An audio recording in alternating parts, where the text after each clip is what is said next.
అనుకోని అతిథి మాయలో episode 01. Hi friends, welcome to our channel Madhu Telugu stories. Friends, ఎవరైనా మన ఛానల్ని కొత్తగా చూస్తున్నట్లయితే వెంటనే సబ్స్క్రైబ్ చేసుకొని ఈ వీడియోని లైక్ చేసి షేర్ చేయండి. సో ఇంకా వీడియోలోకి వెళదాం. మమ్మీ, మనకి ఎదురువైపుగా ఉన్న ఫ్లాట్లోకి ఎవరో అద్దెకు దిగారు. వాళ్ళకి పిల్లలు కూడా ఉండొచ్చు. ఎంచక్కా వాళ్లతో ఆడుకుంటాం అని నా ఇద్దరి కూతురు ఒకేసారి ఉత్సాహంగా చెప్పారు. అయితే మర్నాడు పొద్దుటి వరకు ఏ పిల్లలు ఆ ఫ్లాట్ నుంచి బయటకి రాకపోవడంతో ఇద్దరు నిరుత్సాహానికి గురయ్యారు. స్కూల్కి వెళ్తూ నాకు ఆర్డర్ వేసి వెళ్లారు. ఆ కొత్తగా వచ్చిన వాళ్ల పిల్లల గురించి తెలుసుకో మమ్మీ. ఎంతమంది పిల్లలు, ఎక్కడుంటారు? సునీత ఆంటీ వాళ్ల పిల్లల్ని కూడా హాస్టల్లోనే ఉంచారేమో అడుగు. పాయింట్ అని రీతు, మోనుల మాటలు ముద్దుగా అనిపించాయి. ఏ వయసు వాళ్లు ఆ వయసు వారి స్నేహం కోసం పరితపించడం సహజం. లోగడ అద్దెకు ఉన్న వాళ్ల పిల్లలు తాన్య, దినేష్ ఉన్నన్ని రోజులు వారితో బాగా కలిసి ఆడుకునేవారు. ఉత్సాహంగా, ఉల్లాసంగా ఉండేవారు. అందరూ కలిసే హోంవర్క్ చేసుకుంటూ చదువుకునేవారు. నా భర్త సత్యన్ సేల్స్ రిప్రజెంటేటివ్ అవడంతో ఆయన ఎక్కువ రోజులు పర్యటనలోనే ఉంటారు. ఆయన ఇంటి దగ్గర ఉన్నారంటే స్నేహితులతో బాతాఖానీ కొట్టడం, పిల్లలతో కాలక్షేపం చేయడంతో ఇల్లు సందడిగా ఉంటుంది. సత్యన్ క్యాంపుకు వెళ్ళిపోగానే ఇల్లు నిశ్శబ్దమైపోతుంది. పిల్లలు బడికి వెళ్ళిపోతారు. ఒంటరి ఇల్లు, ఒంటరితనం వేధిస్తుంది.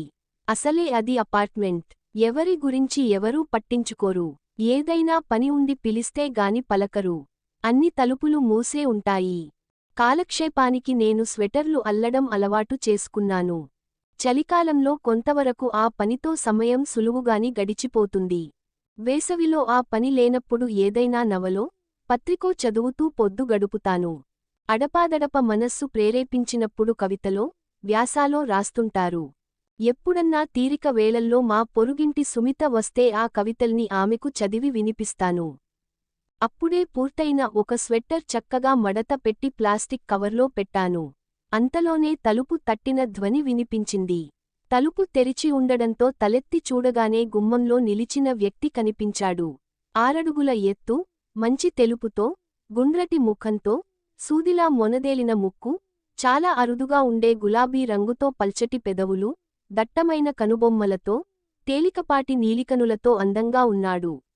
35 ఏళ్లు దాటిన వ్యక్తిలా ఉన్నా ఆకర్షణీయంగానే ఉన్నాడు. అతను తొడుక్కొని ఉన్న స్వెటర్ను అంతగా అనుభవం లేని వ్యక్తి అల్లినట్టు ఉంది. అది అతనికి సరిగ్గా నప్పలేదు. గొంతుకు బిగుసుకుపోయినట్టుగా, ఏవేవో మిగిలిపోయిన ఉన్ని దారాలతో అల్లిన అతుకుల బొంతల ఉంది. అందులో అతని చూడగానే నాకు అయ్యో పాపం అని అనిపించింది. నేను వెంటనే తేరుకొని అడిగాను, చెప్పండి ఏం కావాలి అని. ఇక్కడ చేతితో స్వెట్టర్ అల్లుతారా? మెయిన్ గేట్ దగ్గర రాసి ఉంది అని అడిగాడు. అవును, రండి లోపలికి అని అన్నాను. నా పేరు శామ్యూల్. ఇక్కడికి కొత్తగా వచ్చాను. ఒక స్వెట్టర్ అల్లించుకోవాలి అని అన్నాడు. ఓకే అల్లుతాను అని అంది ఆమె. దాంతో ఇదిగోండి ఉన్ని అని అతని కొద్దిగా లోపలికి వచ్చి ఉన్ని ప్యాకెట్ టేబుల్ పైన పెట్టి, వెంటనే బయటికి వెళ్ళిపోయాడు. నేనేమీ వివరాలు అడిగి తెలుసుకోకముందే అతడు హడావిడిగా వెళ్లడంతో నేను బిత్తరపోయాను. కనీసం స్వెట్టర్ ఎవరికోసం అల్లాలి? సైజేమిటి? స్వెట్టర్ హఫా, పుల్లా? ఇంత తొందరపాటు మనిషిలాగా ఉన్నాడు ఏమిటి? పైగా ఎక్కడుంటాడో కూడా చెప్పలేదు అని నా ఆలోచన తరంగాలు మిస్సెస్ భాస్కర్ ఆకస్మిక రాకతో ఆగిపోయాయి. ముక్తాగారు, స్వెట్టర్ పూర్తయిందా అని వచ్చినంత వేగంగానే అడిగేసిందామే. ఓ, ఎప్పుడో పూర్తయింది. చెప్పిన టైంకు ఇవ్వడం నా స్పెషాలిటీ అని నవ్వుతూ అన్నాను. ఆమె స్వెట్టర్ను ప్యాక్ చేస్తూ ఏదో యథాలాపంగా అడిగాను. ఎలా ఉన్నారు? ఇంట్లో అంతా కుశలమేగా అని. ఆ మాత్రానికి ఆమె ఫట్మని పగిలిన బుగ్గల విరుచుకుపడింది. ఏం కుశలమో? ఈ ఎన్నికల ప్రచారాలతో చెవులు దద్దరిల్లిపోతున్నాయి. మీకు ఈ అపార్ట్మెంట్లోకి ఏ గోలలు వినబడవు. మా వీధుల్లో ఆ ఊరేగింపులు, రణగొనధ్వనులతో చెవులు చిల్లులు పడిపోతున్నాయి.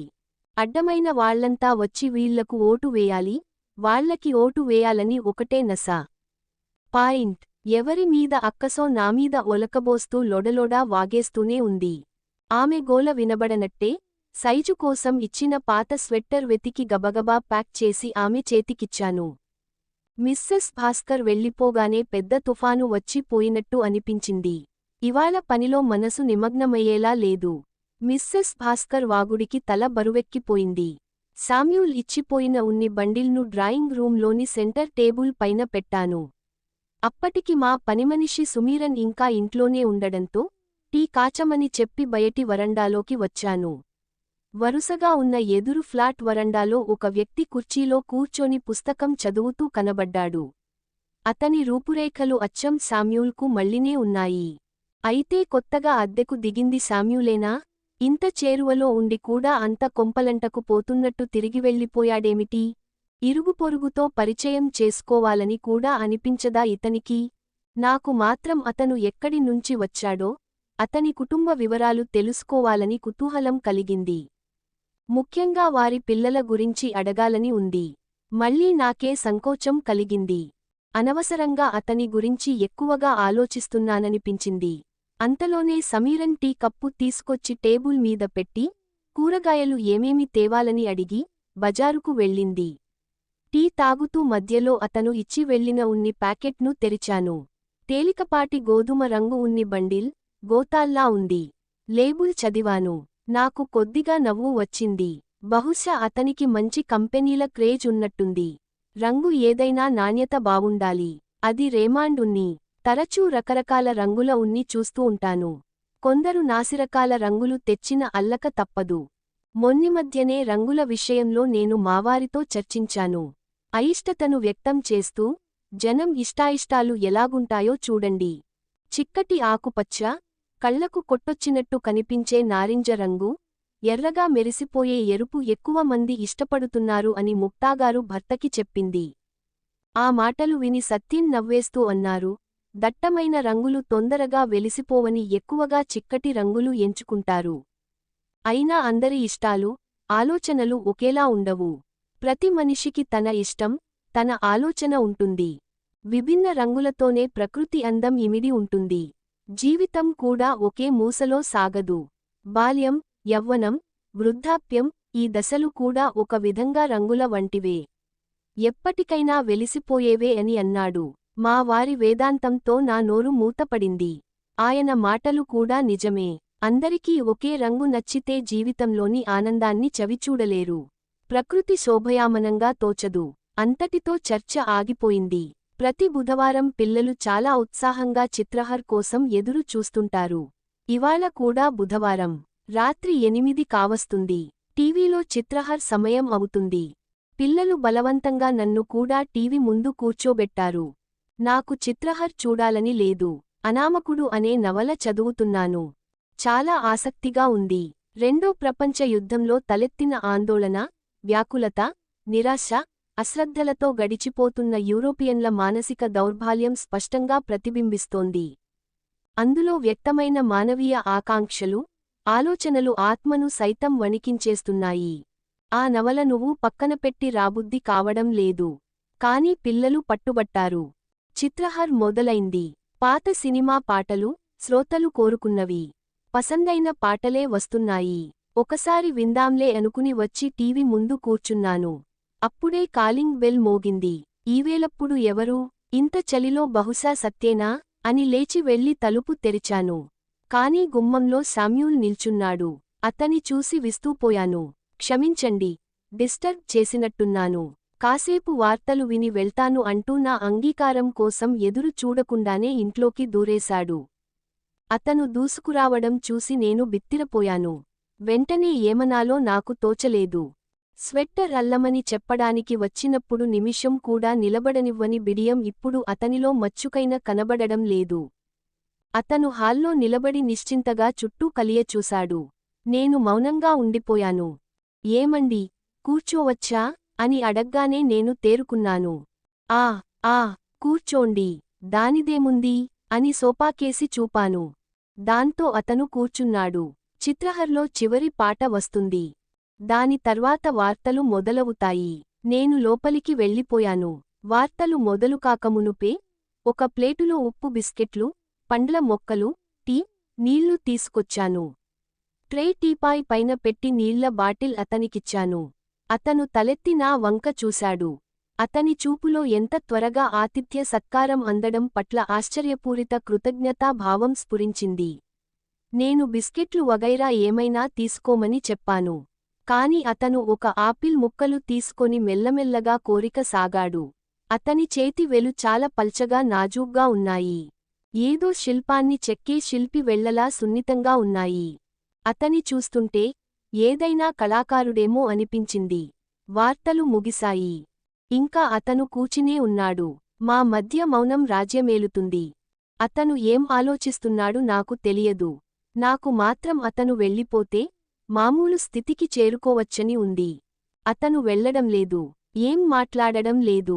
బహుశా అతను కూడా నాకు మల్లేనే పరిచయం పెంచుకోవడానికి తటపటయిస్తున్నాడేమో అని విసుగుకు బదులు నవ్వు ఉత్పన్నమైంది లోలోపలే.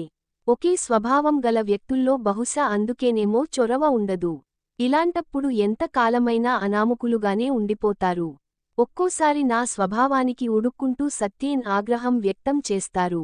ఒకే రైలు పెట్టెలో కూర్చొని మొత్తం భారతదేశం అంతా పర్యటించిన నువ్వు ఎవరితోనూ పరిచయం పెంచుకోవు.